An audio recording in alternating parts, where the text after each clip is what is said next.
SSC steno English preparation booster, इसके analysis पर नज़र डालते हैं। पहला क्वेश्चन है स्कैंटी। स्कैंटी मतलब होता है कमी होना, और इसका एंटो में से मांगा है। एंटो यानी कि विपरीत, विपरीत मांगा, इसका क्या हो जाएगा, कमी का उल्टा ज़्यादा जो हो। तो मियर का मतलब भी कमी होता है। आपका एबंडेंट का मतलब होता है प्रचुर। ठीक है, आगे। The first year students are bidding farewell to their seniors.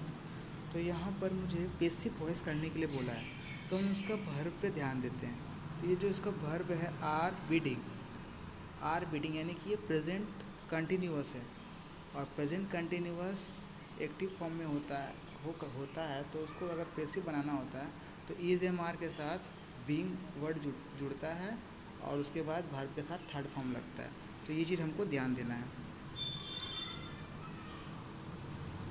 यहाँ पर आपका पहला नंबर में आपका इज़ तो दिया है, चलिए ठीक है, प्रेजेंट है, लेकिन टू भी नहीं है, टू भी नहीं होना चाहिए, बीइंग होना चाहिए। ये पहला कैंसिल। वाज है यहाँ पर दूसरे नंबर पे, तो वाज तो होगा नहीं, काम तो प्रेजेंट का है, तो ये भी कैंसिल। यहाँ पर फेयरवेल इज़ बीइंग है, चलिए यहाँ पे ये सही है, हो सकता है। और चौथा नंबर में देयर सीनियर इज़ बीइंग, यहाँ पे भी ये काम हो सकता है। अच्छा, अब ध्यान देना है आपका सब्जेक्ट है, एक्टिव का जो सब्जेक्ट है the first year student, question में जो आपको दिया हुआ है, ये आपका पीछे चला जाएगा पीछे। ठीक है, यानी कि आगे तो कुछ दूसरा कुछ ही आने वाला है, द फर्स्ट ईयर तो आने वाला है नहीं, यानी कि इसका मतलब चौथा नंबर आपका ख़त्म, थर्ड नंबर आंसर होगा। आगे है वल्नरेबल। वल्नरेबल मतलब होता है जो किसी चीज़ों को क्षति पहुंचाए।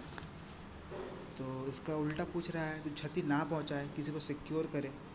ठीक है, आगे।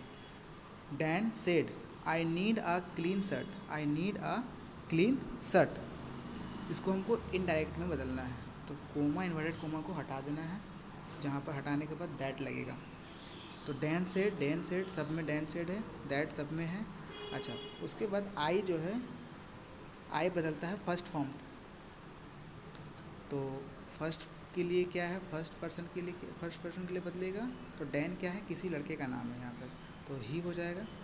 उसके बाद देखिए, ये इसका जो वर्ब है प्रेजेंट में है, तो इसका उत्तर प्रेजेंट में ही कुछ होना चाहिए। तो पहला दूसरा तो ख़त्म हो गया। उसके बाद सॉरी माफ़ कीजिएगा, इसका रिपोर्टिंग वर्ब जो है V2 यानी कि वर्ब पास्ट फॉर्म में है, तो इसका जो आंसर होगा वो भी पास्ट फॉर्म में होगा। तो पहला तो ख़त्म हो जाएगा क्योंकि ये फ्यूचर बता रहा है, पहला ख़त्म हो जाएगा, और चौथा नंबर भी ख़त्म हो जाएगा क्योंकि यहाँ पर भी प्रेजेंट बता रहा है। ये दोनों ख़त्म हो जाएगा। अब 2 नंबर और 3 नंबर में हमारा फंस रहा है। तो हम लोग कैसे इसको छाँटेंगे, जब रिपोर्टेड स्पीच के अंदर विल रहेगा, शैल रहेगा, तो ही वो बदली होकर के वुड या शुड में बदली होता है। रिपोर्टेड स्पीच को बदलते हैं वुड में या शुड में। तो ये क्वेश्चन में तो ऐसा कुछ दिया नहीं है, क्वेश्चन में तो आपको नॉर्मली भी है, वर्ब है, तो ये इसका आंसर 3 नंबर हो जाएगा, नीडेड। हम लोग छाँटने का ज़्यादा कोशिश करेंगे। आगे, रीड बिटवीन द लाइन्स, किसी भी दो लाइन के बीच के अर्थ को जानना, ऐसा इडियम बताना चाह रहा है।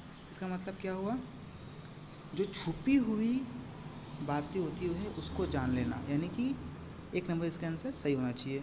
Read hidden meaning. ठीक है, ठीक है दोस्तों।